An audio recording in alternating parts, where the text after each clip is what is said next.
نحن هنا ناس كافوري مربع واحد، وجنبنا المصانع، مصانع البلد كلها سيقة. وده السيد. المصانع دي يا جماعة الليلة من الصباح اتكسرت وقاعد تتنهب من الصباح.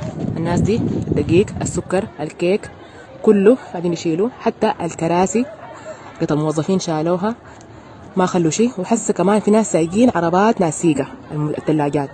حصلوا البلد يا جماعة، بحري انتهت، الحقوها. ده أكل البلد، ده أكلنا يا جماعة. الناس تحصل. وين وزير الداخلية؟ وين ناس الجيش؟ يجي يحصلوا البلد دي. شايفين الناس؟ شوفي، شايفين دي مواتر الشال، الكراسي الشالت، كله الدقيق الشال،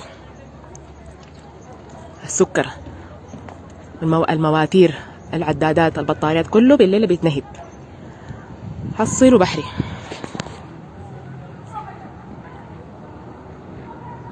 الناس بتنقل من الصباح ولسه يا داب وده النهار. ما في اي قوة نظامية هنا قاعدة تحمي البلد دي. حصلوا البلد، ربنا يصلح الحال.